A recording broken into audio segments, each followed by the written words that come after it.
Fala galera, estamos aqui para mais um Tem Coruja no Samba, esse programa que une a história do Brasil e os mais belos samba-enredos do nosso carnaval. E eu tô aqui de novo com ela, jornalista, sambista, historiadora, Carol Gremião. Olá, Lois, mais uma vez um prazer estar aqui no Tem Coruja no Samba, esse programa que a gente traz esses sambas lindos e contextualiza com a história, é bom demais, né?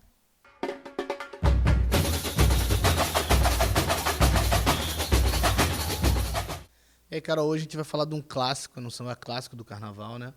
Um samba da Em Cima da Hora, de 1976, né? Os Sertões, que conta a história da Guerra de Canudos, não é isso? Exatamente, Lois. Um samba que se tornou um clássico, na verdade, dentro do carnaval.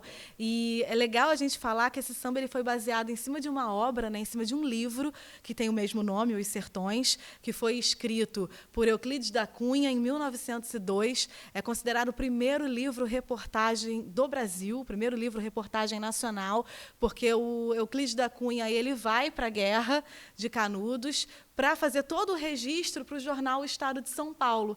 E aí, quando ele volta, ele junta esses registros, mais as impressões dele, e constrói essa obra-prima, que é Os Sertões. Então, vamos de samba.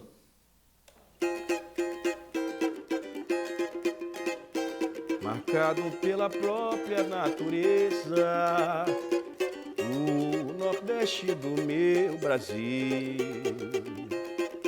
ó solitário sertão, de sofrimento e solidão, a terra é seca, mal se pode cultivar, morrem as plantas e foge o ar, a vida é triste nesse lugar. Então, Carol, quer dizer que o bicho pegou onde a terra é seca, no interior da Bahia, é isso? Exatamente, Lois. A gente está falando de uma guerra que aconteceu um pouquinho depois da proclamação da República, ali nos anos de 1896 e 1897, no interior do sertão da Bahia. A gente está falando da cidade de Belo Monte, onde foi fundado o Arraial de Canudos, que hoje, inclusive, é uma cidade. Mas é bacana a gente entender esse contexto. O que estava acontecendo ali naquela época, né?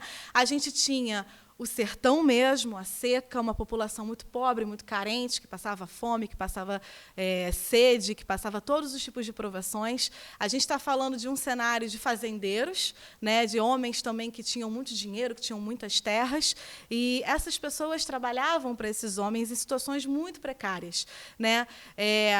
A República demora a chegar nesses lugares, né? A gente está falando também de uma população que não vai ter acesso à informação, né, que foi passado ali de pai para filho, de gerações, a questão da monarquia. Então, eles sabem que existe um imperador.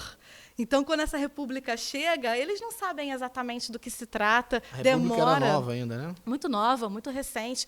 A gente está falando o quê? 6 anos depois, 7 anos depois da República. É muito recente uma mudança de um sistema de governo dessa forma, né? E aí, essa população muito carente, ela começa a seguir o Antônio Conselheiro. Quem é o Antônio Conselheiro? Ele é um homem muito pobre, muito carente, ele foi casado, e ele resolve seguir a vida dele peregrinando, juntando pessoas e levando a palavra de Deus para todas essas pessoas carentes. Essas pessoas começam a seguir esse Antônio Conselheiro, como se fosse um profeta, na verdade, e ele junta essas pessoas, funda um arraial, que é o Arraial de Canudos, onde cada um pode construir suas casas e cada um pode tentar sobreviver da melhor maneira possível. Então, as pessoas se ajudam para plantar dentro do possível, porque a terra é seca, não se pode cultivar, mas eles se ajudam ali, de alguma forma, na troca de mercadorias, no gado. Então, tudo que era conseguido era dividido por todo mundo. A República fica sabendo disso aqui no Rio de Janeiro e, através dos próprios fazendeiros que começam a fazer reclamação, olha, tem um homem aí que está convertendo todo mundo, está levando todo mundo com ele, meus funcionários estão indo embora. Tem um barbudo aí. Tem um barbudo aí. Causando mó arruaça. Exatamente. E isso bate de uma maneira bem ruim na República, que vai questionar, primeiro, junto com a igreja, quem é esse homem que se diz um profeta? Segundo, economicamente, a questão dos fazendeiros, que a gente sabe que é uma questão que sempre foi muito problemática no Brasil, essa questão do coronelismo. E terceiro, quem são essas pessoas que não nos reconhecem enquanto república? Então, já faz aquela imagem, aquele cenário, né, de que são revoltosos, de que são baderneiros, de que são arruaceiros, e, na verdade, são pessoas que estão tentando uma nova forma de vida, tentando sobreviver, seguindo as palavras ali do Antônio Conselheiro. A imprensa vai ter um papel muito importante nisso, porque, nesse momento, a imprensa é uma imprensa que compra o discurso da República, e aí a República vai se utilizar muito da imprensa para fazer esse discurso e legitimizar a guerra. Mas isso a gente vai ver daqui a pouquinho. Agora a gente vai ver um pouquinho como que era esse povo nordestino. Vamos ouvir? Sertanejo é forte, supera a miséria sem fim. Sertanejo, homem forte, dizia o poeta assim. Sertanejo é forte, supera a miséria sem fim. Sertanejo, homem forte, dizia o poeta assim. Pelo trecho que a gente ouviu agora, o Edeor de Paula, que é o compositor desse samba, desse clássico, né? Ele foi fundo na obra do Euclides da Cunha, né? Quando ele fala que o sertanejo é um homem forte. Exatamente. Tem uma frase clássica de Euclides da Cunha que é: o sertanejo é, antes de tudo, um forte. Daí vem: sertanejo é forte, supera a miséria sem fim. A obra de Euclides da Cunha é dividida em 3 partes, né? O homem, a terra e a luta. Na terra, ele retrata todo o cenário daquele Arraial de Canudos, daquela seca, daquele cenário muito árido, muito difícil. Ele retrata bastante no início do livro como que aquelas pessoas viviam ali. Depois, em O Homem, ele vai retratar exatamente o perfil dessas pessoas que viviam ali, quem era esse sertanejo, como é que vivia esse sertanejo, o que o sertanejo sentia, o que ele queria, o que ele buscava. E, na última parte, a luta, onde ele vai retratar as 4 expedições da guerra e esse cenário também do pós, né? Quais foram os impactos, o que aconteceu depois. Isso é super interessante para a gente entender o cenário onde vai acontecer essa guerra, né? Essa guerra que ele fala nesse trecho do samba. Foi no século passado, no interior da Bahia, um homem revoltado com a sorte do mundo em que vivia, e ocultou-se no sertão, espalhando a rebeldia, e revoltado com a lei que a sociedade oferecia. Então quer dizer que essa revolta do povo de Canudos, dos seguidores do Antônio Conselheiro, foi o que motivou a República a buscar a guerra e a acabar com o Arraial? Isso é legal a gente pensar, Lois. Que revolta é essa que é falada no samba, né? É legal a gente pensar da seguinte maneira. A gente tem um novo sistema começando, que é a República, muito novo, muito recente, e a gente teve aí séculos de monarquia. Então, até as pessoas acostumarem com o novo sistema, isso leva um tempo. E a República, ela precisava chegar botando moral, ela precisava chegar dizendo: olha, a partir de agora é a gente. Então, todo mundo que pensava diferente, automaticamente virava inimigo, né? Então, ouvir falar de um arraial lá no Nordeste, vale lembrar, gente, que a gente não tem televisão, a gente não tem rádio, as pessoas, a maioria são pessoas analfabetas, então também a questão do jornal só chega para quem é letrado. Então, é bacana a gente pensar da seguinte maneira: como que isso chega aqui no Rio de Janeiro e como que isso chega lá na Bahia, né? As informações chegam de maneira diferente. Para a República, aqui no Rio de Janeiro, você ter pessoas lá no interior da Bahia vivendo de uma forma diferente, fazendo suas próprias leis, seguindo da sua própria maneira, é uma revolta. E a República não queria que isso virasse exemplo, né? Imagina se isso vira exemplo, né? A gente até teve, em outros lugares do Brasil, outros exemplos parecidos, casos menores, como, por exemplo, a Guerra do Contestado, no Rio Grande do Sul. Fica a dica aí para quem quiser pesquisar. Pessoas que também seguiram líderes religiosos, também tentaram se organizar da sua forma, e a República combateu. Então, essa era uma época que a República tinha que combater qualquer tipo de exemplo diferente para que ela conseguisse se unificar no país, para que ela conseguisse fazer o seu sistema valer. Ela precisava mostrar, até para não correr o risco daquele medo da monarquia voltar, né? Que era o grande medo dos republicanos, era a monarquia ganhar força de novo e ir para cima deles. Então, é legal a gente pensar sobre o que seria essa revolta. Será que esse povo estava revoltado, ou será que eles só queriam buscar a sua forma de viver, e isso gerou um atrito ali, um conflito com as questões republicanas, né? Todo mundo que não reconhecia a República de alguma forma, automaticamente era taxado de monarquista e automaticamente era inimigo da República. Isso vai acontecer com o pessoal de Canudos, isso vai acontecer com a própria imprensa. Então, os jornais também que questionavam, que batiam um pouquinho de frente com a República, já era taxado de jornal monarquista. Isso é muito legal a gente falar. Nesse período, aqui no Rio de Janeiro, por conta da Guerra de Canudos, várias redações de jornal foram depredadas, foram incendiadas, foram saqueadas, porque eram jornais que questionavam essa questão da guerra. Por que eles são revoltosos? Por que a gente enxerga esse pessoal dessa maneira? Pronto, era um motivo para a República vir. Pode destruir, fazer a cabeça da população, pode tacar fogo, porque eles estão contra a gente. De alguma forma, uma censura, né? De alguma forma, uma censura, exatamente. Isso foi muito comum nesse período. Aconteceram vários episódios dessa forma, e, dessa maneira, a imprensa ajudou a legitimar a guerra acontecer. Então, quando a guerra começa a acontecer em 1896, todo mundo está meio que de comum acordo, vamos colocar assim, né, que realmente há necessidade de combater isso, de combater esse povo e de combater esse mau exemplo que estava sendo dado lá no Nordeste.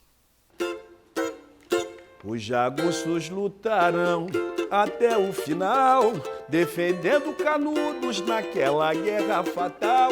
Os jagunços lutarão até o final, defendendo Canudo naquela guerra fatal. E aí o bicho pegou, né? E pegou para todo mundo, né? Porque foi difícil para Canudos, para o Arraial, e foi difícil também para a República, né? Exatamente. Eu vou falar da guerra, mas eu quero só fazer uma observaçãozinha antes. Nessa parte do samba fala os jagunços lutaram até o final. É legal a gente entender o que são os jagunços. Quem né? eram os jagunços, né? Quem eram os jagunços? Gente, jagunços foi uma palavra pejorativa criada pela República para diminuir o nordestino, tá? Então, jagunço era aquela coisa assim, esses jagunços lá, sabe, esses baderneiros, esses jagunços, esse pessoal que não sabe ler, escrever, não sabe falar, esses jagunços, é para diminuir mesmo, era pejorativo. Só que o sertanejo, ele pega o jagunço para ele. Ah, a gente é jagunço? Então, vamos mostrar quem é o jagunço, né? E aí começa a guerra. Foi uma guerra muito difícil para os dois lados. A guerra tem 4 expedições, então ela acontece em 4 momentos, ela vai até outubro de 1897, é praticamente um ano aí de guerra. E, na primeira expedição, a República, minimizando a força do sertanejo, manda ali alguns homens, né, alguns homens do exército, para poder combater o Arraial de Canudos. O que acontece? A gente vai ter alguns motivos aí interessantes. Primeiro, o exército carioca, né, os homens daqui do Rio, eles não estavam acostumados com o clima de Canudos, seco, árido, aquele clima difícil de respirar. E eles também não conheciam o terreno. Então, o que acontece? Os jagunços de Canudos botam o exército brasileiro para correr, gente. Essa é a grande verdade. Eles fazem várias armadilhas, eles pegam os caras de surpresa, porque eles conhecem a área como ninguém. Então, por mais que o exército brasileiro tivesse muito armado e o pessoal de Canudos tivesse com armamento muito mais simples, eles tinham muito mais vantagem. Então, eles botam o exército para correr. E o capitão, o coronel, na verdade, né, Coronel Febrônio, que foi o primeiro coronel nessa primeira expedição e na segunda também. Na segunda, a República fica meio assim, como assim? Né? Como é que a gente vai justificar para o carioca, né, para a população, para os homens de bem, que a gente levou uma corrida de um monte de cangaceiro lá no Nordeste. Difícil de explicar isso, né? Então, o que é que ele faz? Ele junta mais homens e manda mais homens para o Nordeste. O que é que acontece? Outra corrida, né, gente? Outro piau. Outro piau. Os cangaceiros botam novamente o Exército Brasileiro para correr. Entre a segunda expedição e a terceira, vai ter um tempo aí, que aí a República vai repensar. Espera aí, a gente precisa ver que estratégias a gente está usando, que a gente não está conseguindo resolver um arraial. Né? A gente não está conseguindo resolver isso. E aí ela chama um novo coronel, o coronel Moreira César. Ele foi um coronel muito famoso, muito importante. Ele era muito conhecido por ser muito ruim. Ele era muito ruim. Sabe qual era o apelido dele? O corta-cabeças. O cara era brabo, gente. Ele tinha essa fama. Ele ia para a guerra e os principais inimigos ele cortava a cabeça e exibia, como se fosse um troféu. E aí botam ele lá, chamam mais homens e mandam eles para a Guerra de Canudos. Chega na guerra, é uma parte difícil, é uma batalha que leva um tempo, porque realmente eles foram aí com canhões, eles já levaram um armamento mais pesado, e o coronel Moreira César ele tinha aquele sangue nos olhos mesmo. Aí já foi uma batalha bem mais complicada, minha gente, bem mais difícil, mas, ainda assim, o Arraial de Canudos vence a tropa do coronel Moreira César. E mais, conhecendo a fama, eles conseguem matar o coronel Moreira César, cortam a cabeça dele e penduram na entrada do Arraial de Canudos. Provou do próprio veneno, né? Você imagina como é que isso chega aqui, na República do Rio de Janeiro. Os caras ficam loucos, eles ficam enlouquecidos. Aí sim, começa a ter ainda mais um discurso de que eles eram baderneiros, de que eles eram revoltados, de que, né, começa a se criar uma imagem de que o pessoal do interior do Nordeste era complicado de lidar. A gente vai para a última expedição. Ele chama o coronel Arthur Oscar, que já era um militar um pouco mais jovem e que tinha umas estratégias de guerra um pouco mais atualizadas para a época, e monta-se novamente uma tropa e vai novamente para Canudos, quarta expedição. Chegando em Canudos, ele decide fazer uma estratégia que vem ser a estratégia fatal, como diz no samba. O que ele faz? Ele espera todo mundo dormir, o Arraial de Canudos todo dormir, e a tropa coloca fogo na casa de todos os moradores do Arraial de Canudos, no meio da madrugada. Lembrando, gente, que as casas são de barro, são de palha, um material que pega fogo muito rapidamente. E ele taca fogo em mais de 5.000 casas. No meio da madrugada, as pessoas saem assustadas. Ninguém vai sair se preocupando em se armar. As pessoas vão sair para proteger as próprias vidas, né? Pegam as crianças, saem de casa correndo. Nisso que elas saem despreparadas, o exército ataca. E aí, infelizmente, a gente tem um dos maiores massacres da história do país, porque a população foi praticamente dizimada, o arraial foi todo incendiado, e só sobram algumas mulheres e crianças, alguns idosos que pediram, que imploraram para ficarem vivos. Essas pessoas elas vão presas durante um tempo, né? Essas pessoas vão presas, e tudo isso, gente, é fotografado e é documentado. Eles conseguem capturar o Antônio Conselheiro tem a cabeça cortada, o corpo dele não é enterrado, é levado para exumação, eles tiram foto, eles exibem. A República pega isso e faz de um troféu mesmo, né, do Antônio Conselheiro, e, dessa forma, em 5 de outubro de 1897, a Guerra de Canudos termina, a República vitoriosa e o arraial completamente dizimado. É um capítulo muito triste da nossa história, mas que foi transformado num samba, numa obra muito bonita do Euclides da Cunha, né, um livro muito poético, e num samba belíssimo da Em Cima da Hora. E um desfile marcante também, né? Um desfile marcante, que foi reeditado no ano de 2014, na Marquês de Sapucaí. Tive a possibilidade de ver, contar essa história, e foi lindo, foi um momento muito marcante poder ver os Sertões de 76 sendo recontado em 2014 e poder reviver toda essa história na Avenida. E o Arraial virou uma cidade, né? Hoje é uma cidade na Bahia, né? Hoje o Arraial de Canudos ele é uma cidade, tem prefeitura, é um centro histórico, então eles adoram receber turista, eles adoram contar as histórias. Tem os bisnetos, os tataranetos, né, dos sobreviventes da guerra, eles adoram contar, né, os feitos. Tem um museu, tem um centro cultural, então vale a pena conhecer, porque é uma história de muita luta e de muita resistência desse povo.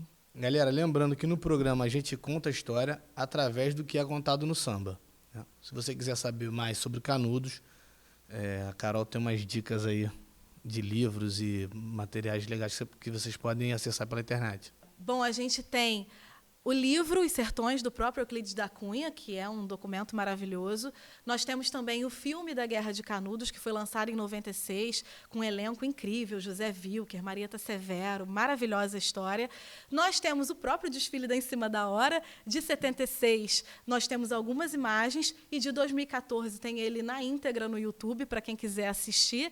Nós temos também as fotos originais da Guerra de Canudos. Foi a primeira guerra que foi totalmente retratada dentro do Brasil, do fotógrafo Flávio de Barros. Ele era um retratista nordestino que vai para a guerra e começa a fotografar sem muita pretensão. As fotos dele hoje são uma obra-prima. Acha-se facilmente no Google fotos de Flávio de Barros, Guerra de Canudos. Praticamente todas as imagens que a gente conhece da guerra são do Flávio de Barros.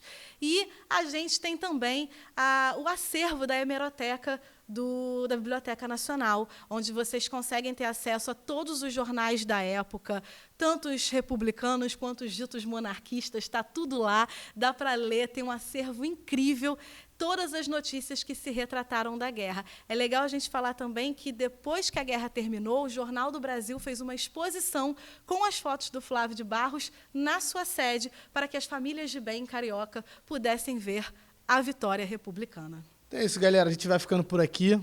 Até a próxima história, até o próximo samba. Tchau, tchau.